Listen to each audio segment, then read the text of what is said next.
शादी से 1 महीने पहले 2 आदमियों ने मेरे साथ जबरदस्ती कर ली थी। शादी के दिन पता चला कि मैं पेट से हूँ। जब शादी की रात पति करीब आया तो सर्दियों में मेरा पसीना छूट रहे थे।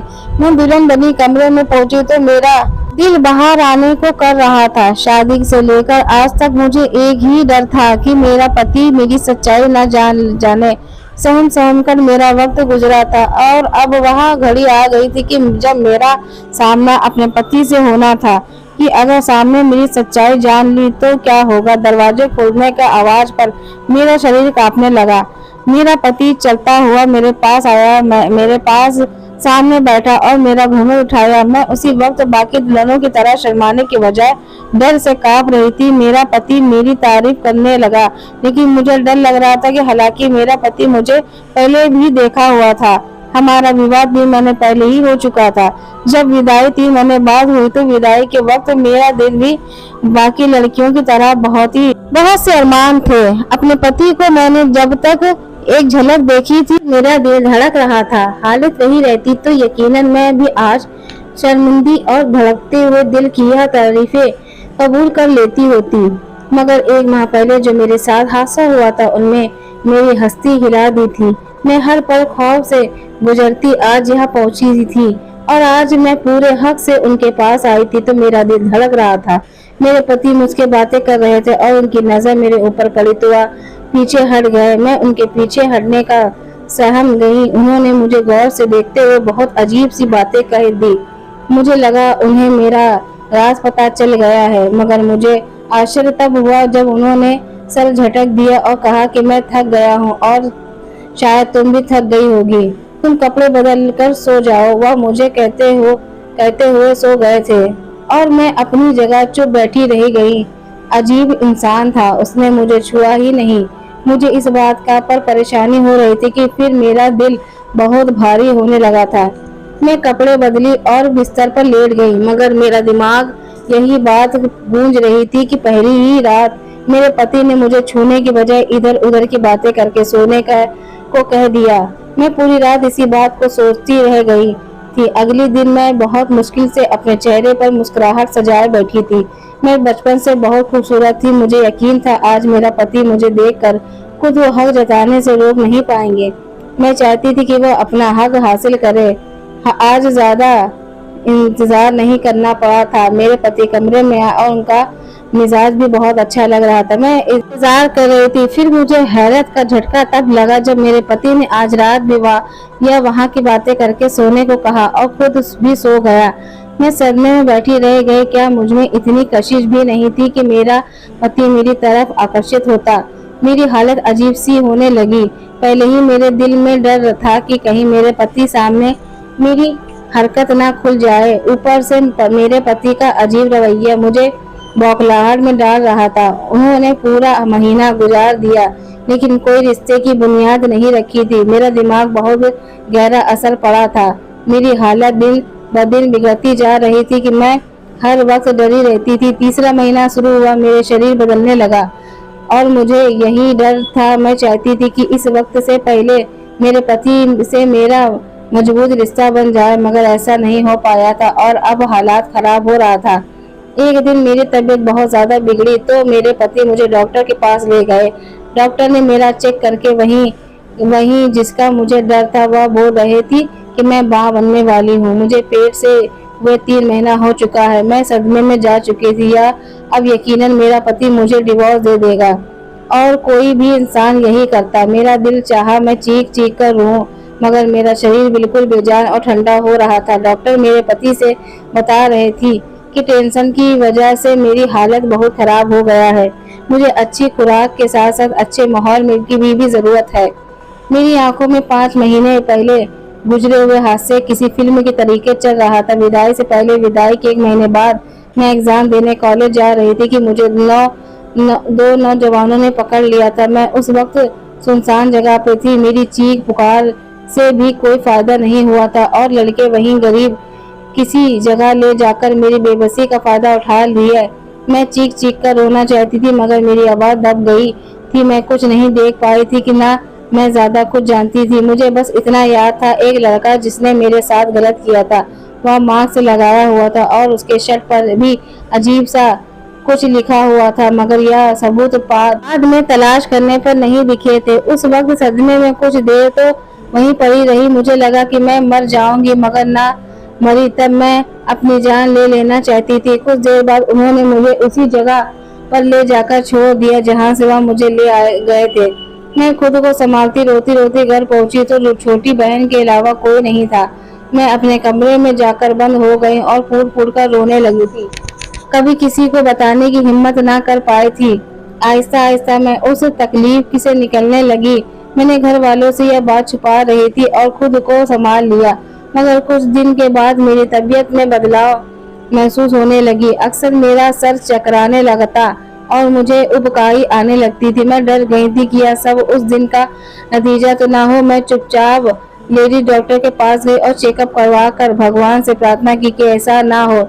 इसका मुझे खौफ है, मगर भगवान को यही मंजूर था। मेरे रिपोर्ट में यही आया कि मैं प्रेग्नेंट हूँ। मैं बहुत रोई और भगवान को पुकारने लगी कि मेरे साथ ऐसा क्यों किया। अब मैं कहाँ जाती और किसको अपनी हालत का जिम्मेदार ठहराती। मेरी इस हालत का कौन गवाह बनेगा। घर में कोई मैं गुमसुम रहने लगी। घर में मम्मी पापा दोनों बड़े थे और छोटी बहन ना समझ थी, इसलिए मेरी हालत को बीमारी समझ लिया था। मेरी हालत दिन ब दिन खराब होती जा रही थी। फिर शादी की हल्ला उठी तो मैं समझ सहम सी गई। जब शादी हुई तो मैंने सोचा था कि शादी के बाद पति से कह दूंगी कि मैं प्रेग्नेंट हूँ, वह खुद का बच्चा समझ लेता, मगर यह भी किस्मत में मेरा साथ नहीं दिया था। अब डॉक्टर ने तो हकीकत खोली दी थी। मैं जानती थी मेरा पति घर जाकर मुझे बुरा भला कहेगा और इल्जाम लगाकर मुझे डिवोर्स दे देगा। जब घर पर पहुंचे तो मेरे पति मुझे कमरे में ले गए और मैं खुद उसको शोर शराबा के लिए तैयार कर रही थी। अगर मेरी हैरत ही तनहा रह रही, वह दोपहर से शाम और शाम से रात हो गई, मगर मुझे मेरे पति ने कुछ नहीं कहा, बल्कि वह मुझे आराम करने के लिए कह रहे थे। मुझे लग रहा था कि मैं कोई सपना देख रही हूँ। आखिर कौन मर्द इतना चुप रह सकता है। वह अपनी पत्नी के गर्भवती होने का सुन चुके थे, जिसको उन्होंने छुआ तक नहीं था, फिर वह शांत थे। ऐसा कहाँ पॉसिबल था। मैं परेशान थी। मुझे उनके चुप रहने से हैरत हो रही थी और दिन ब दिन मैं उनकी मोहब्बत से गिरफ्तार होने लगी।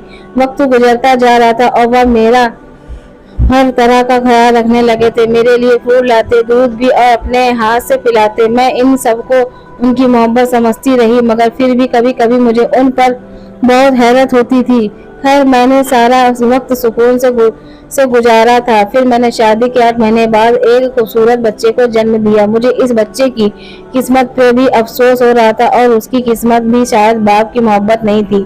मुझे भी इस बच्चे से ज्यादा लगाव महसूस नहीं हो रहा था, मगर मेरे पति ने यह भी मुझे गलत साबित कर दिया और इस बच्चे को, जिसके बाप का कुछ पता तक नहीं था, उसे इतना प्यार और मोहब्बत दी कि मैं हैरान रह गई। बच्चे की जरूरत हर सामान घर में पहले ही भरा था और मैं माँ होकर अक्सर लापरवाही कर जाती थी, मगर वह बच्चे का हर वक्त ख्याल रखते थे, प्यार देते। जरा सा रोता तो तड़प जाते थे। मैं उनकी मोहब्बत हैरत से देखती रहती थी। खुशी के बजाय मैं अजीब घुटन सी महसूस करने लगती।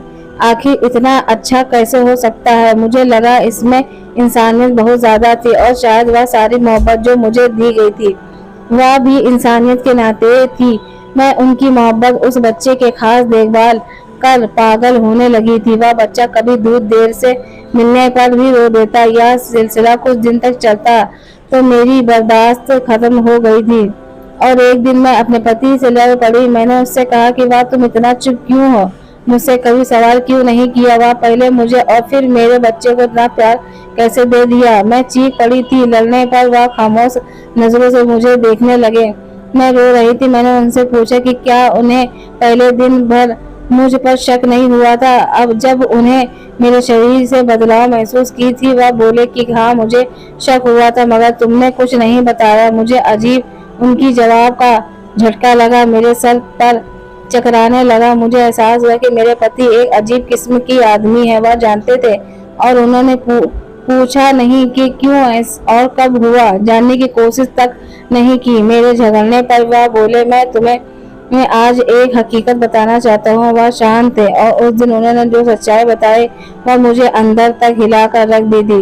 उन्होंने बताया कि उनकी माँ के साथ इसी तरह गलत हुई थी और जब उनकी शादी हुई तो माँ बनने वाली थी।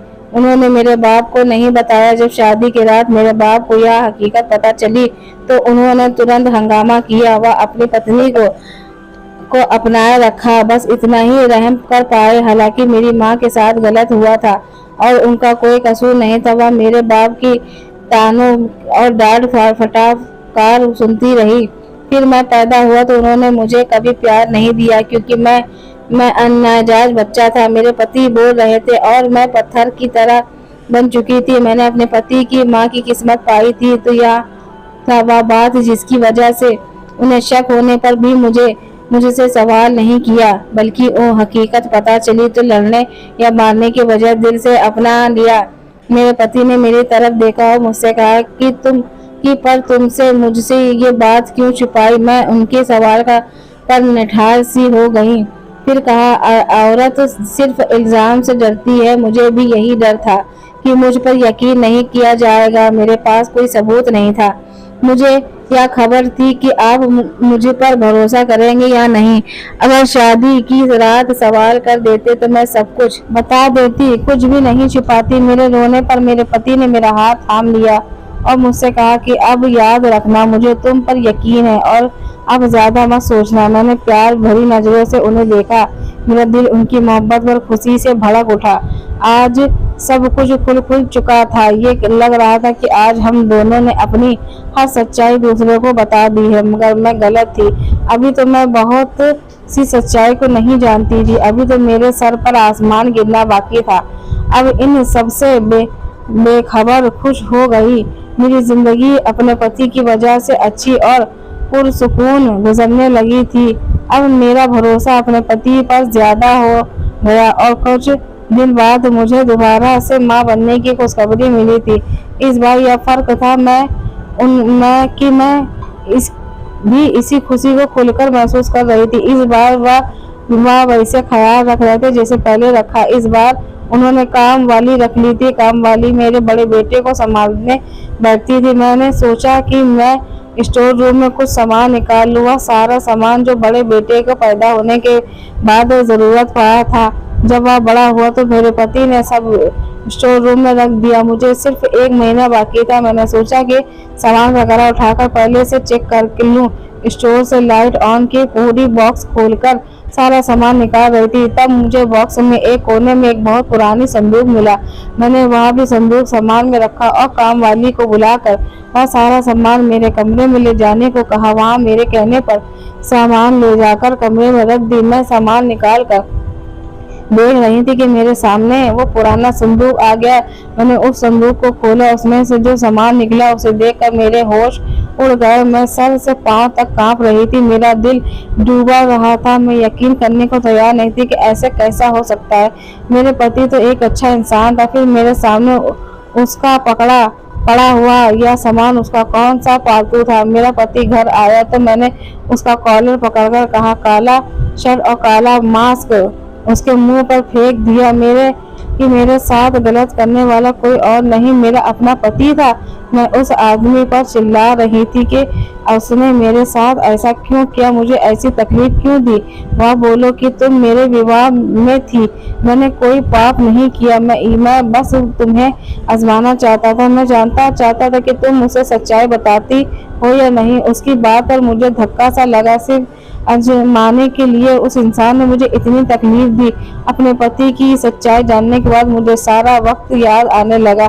मैं तकलीफों से गुजरा था। अगर मुझे उनकी सारी सच्चाई मालूम ना होती तो मैं तो सारी जिंदगी ऐसे ही गमगीन होकर गुजारती। मुझे अपने पति से मोहब्बत एकदम से खत्म हो गई। दिल का रहा था कि मैं यहाँ घर छोड़कर चली जाऊँ और वहाँ से वापस ना आऊँ। मैंने घर छोड़ जाने का इरादा किया तो मेरे बच्चों ने मेरा कदम पकड़ लिया। जैसे ही मैं थी मैं उसकी माँ थी और मेरा वह बच्चा जिससे मैं गैर समझकर उसे यही सही बच्चों की तरह उसका हक और उसकी मोहब्बत भी ना दे सकी।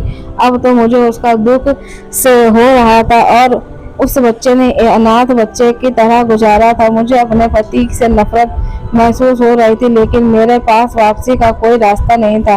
वह एक शक्की इंसान था और कुछ नहीं था। उसके ऊपर जो गुजरी, जिस तरह से उसका बचपन गुजरा था, उस सब हालात ने उसे दिमागी मरीज बना दिया था। अगर मुझे हकीकत मालूम न होती तो आज तक मैं उस गम में रहती। मैं बहुत रो रही थी कि मैं जिस आदमी को अच्छा समझती रही, मेरी बर्बादी का जिम्मेदारी वह खुद था और आज भी पहले की तरह बेबस थी और उसके साथ रहने पर मजबूर थी, क्योंकि मैं उसके बच्चों की माँ थी। उसके बच्चों को छोड़कर मैं अपने बाप को के जैसा नहीं बनाना चाहती थी। दोस्तों, स्टोरी अच्छी लगे तो प्लीज लाइक, सब्सक्राइब और शेयर करिएगा। धन्यवाद।